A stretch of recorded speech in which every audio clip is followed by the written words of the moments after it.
حضرت رابعہ بصری رحمۃ اللہ علیہ بصرہ کے ایک نہایت غریب مگر دیندار گھرانے میں پیدا ہوئیں۔ آپ کے والد اللہ والے اور صابر تھے، لیکن وسائل نہ ہونے کے برابر تھے۔ روایت ہے کہ جس رات حضرت رابعہ پیدا ہوئیں، گھر میں چراغ جلانے کے لیے تیل تک موجود نہ تھا، یہاں تک کہ ناف باندھنے کے لیے کپڑا بھی میسر نہ تھا، مگر اللہ نے اس نومولود بچی کو دنیا کی روشنی نہیں بلکہ ہدایت کی روشنی بنانا تھا۔ آپ کے والد نے پڑوسیوں سے مدد لینے کا ارادہ کیا، مگر غیرت ایمانی اور توکل نے روکے رکھا۔ انہوں نے وضو کیا، 2 رکعت نفل ادا کیے اور اللہ کے حضور دعا کی، اے اللہ، میں تیرے فیصلوں پر راضی ہوں، بس اس بچی کو اپنا خاص بندہ بنا لے۔ اسی رات حضرت رابعہ رحمۃ اللہ علیہ کے والد نے خواب میں نبی کریم صلی اللہ علیہ وآلہ وسلم کی زیارت کی۔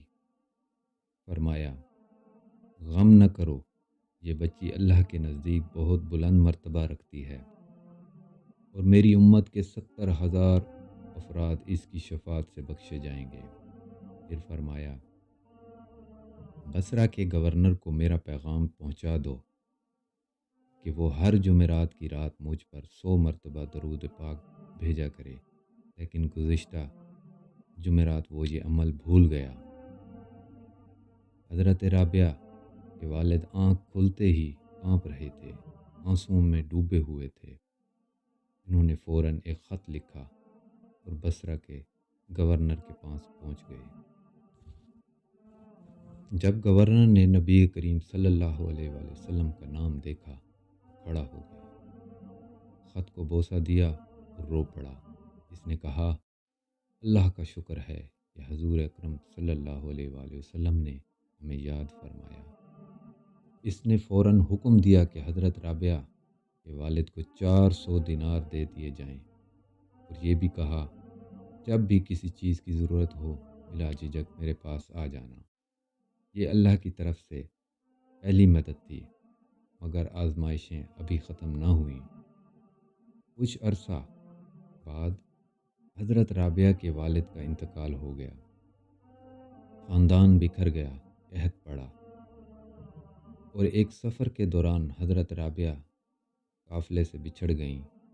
ایک ظالم شخص نے آپ کو پکڑ لیا اور غلام بنا کر فروخت کر دیا۔ دنیا کی نظر میں یہ غلامی تھی، مگر اللہ کے نزدیک یہ تربیت کا مرحلہ تھا۔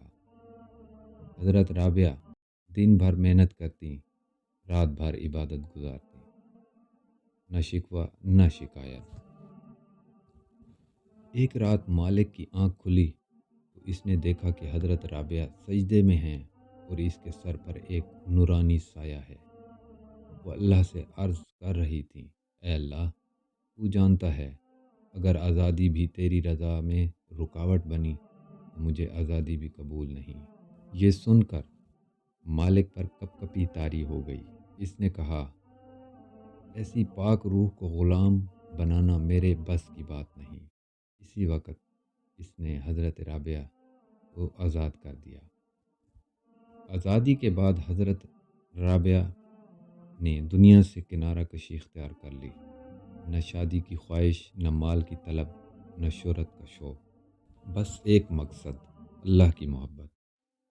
آپ کا معروف قول ہے، اے اللہ، اگر میں تیری عبادت جہنم کے خوف سے کرتی ہوں تو مجھے جہنم میں ڈال دے، اور اگر جنت کی لالچ میں کرتی ہوں تو مجھے جنت سے محروم کر دے، لیکن اگر تیری محبت میں کرتی ہوں تو مجھے اپنے دیدار سے محروم نہ کر۔ حضرت حسن بصری جیسے بڑے علماء آپ کے پاس نصیحت کے لیے آتے۔